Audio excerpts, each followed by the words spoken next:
ప్రత్యేకంగా దేవుడు తన ప్రియులను మరి పిలుచుకున్న విధానం బట్టి దేవుని పొందనాలు. ఎందుకంటే నవమి ఆయుధం ప్రతి సంవత్సరాలు 8 సంవత్సరాలు శుభ్రముంటుంది, కష్టము ఆయాసము దుఃఖం ఉంటుంది. కానీ దేవుని వాక్యం సెలవుస్తుందంటే నీతిమంతుని జ్ఞాపకము చేసుకున్నట ఆశీర్వాదం అవ్వాలి. కాబట్టి నీతిమంతులు మనందరం కూడా ఒకప్పుడు అవినీతిమంతులము, దేవునికి దూరస్తులము, దేవుని ఎరిగిన ప్రజలము. కానీ నీతిమంతుడైన దేవుడు మన కొరకు తన ప్రాణమును పెట్టి తన కృపను చూపి మనలను తన బిడ్డలుగా స్వీకరించి మనకు నీతిమంతులని వాగ్దానాన్ని చేశారు. కాబట్టి ఆ నీతిమంతులను జ్ఞాపకం చేసుకున్నట ఆశీర్వాదకరము. కాబట్టి దేవుని మన ప్రియులు మరి దేవునిలో వాళ్ళు జీవించినారు, దేవునిలో వాళ్ళు నడిచినారు. అంతేకాకుండా దేవుడు వారిని పెంచుకున్నప్పుడు ఆయన సన్నిధికి చేరినారు. కాబట్టి మన పితరులను మరి అనేక సార్లు దేవుడి వాక్యం సెలవుస్తుందంటే అపోస్తలుడైన పౌలు నన్ను చూసి మీరు నడుగుడు అంటారు. ఆయన దేవుని వాక్యాన్ని బట్టి నడిచాడు. ఆయన మనకు దేవుడు మార్గమై ఉంటున్నాడు. కాబట్టి మన పితరులు నడిచిన విధానంలో మన పితరులు జీవించిన యొక్క జీవితము మన బిడ్డలకు తన బిడ్డలకు ఆశీర్వకరము.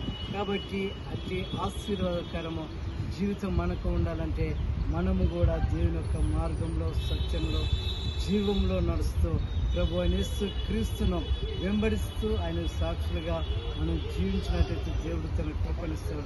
ఇంకో వాక్యం ఏం సెలవుస్తుందంటే మరి వాళ్ళు తమ క్రియలను విడిచి వారు వెళ్ళిపోయింటున్నారు. కాబట్టి ఆ క్రియలో నీతియుక్తమైనవి, ప్రభునకు మహిమకరమైనవి. కాబట్టి నీతిమంతులను దేవుడు ఏర్పాటు చేసుకున్నారు. నీతిమంతులు నిత్యము నిలుచు కట్టడి వలె ఉన్నారు. కాబట్టి మరి నీతిమంతులంగా మనం ప్రభులో నివసించి ఆశ్రయించిన వారమైతే నిత్యము నిలుచు కట్టడ వలె ఉంటాం. కాబట్టి మరి మన జ్ఞాపకార్థంగా మరి అమ్మగారి యొక్క సమాధిని మనం కట్టుకొని ఉంటున్నాం. కానీ దేవుడిలో మనం నిత్యత్వం ఉంటే ఆ పరలోకంలో దేవుడు మనల్ని నిత్యముగా ఉండడానికి ఆయన సన్నిధిలో మనల్ని ఒక స్థానంలో నిలవబెట్టుకొని ఉంటాడు. కాబట్టి నీతిమంతుడైన దేవుని యొక్క మార్గంలో నడుస్తూ ఆయన యొక్క కృపలు మనం బలపడుతూ ఇతరులకు మాదిరికరంగా, ప్రభునకు మహిమకరంగా దేవుడు మనల్ని స్థిరపరచాలని, బలపరచాలని ప్రభు యొక్క కృపను మనము సాగుచూ దేవుణ్ణి ఘనపరచుతాం. నీతిమంతుల ఆశ సంతోషము పుట్టించును.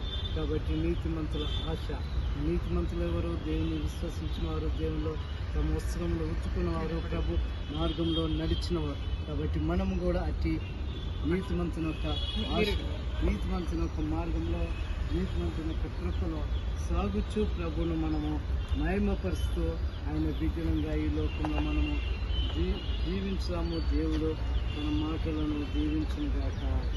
ఆమేన్.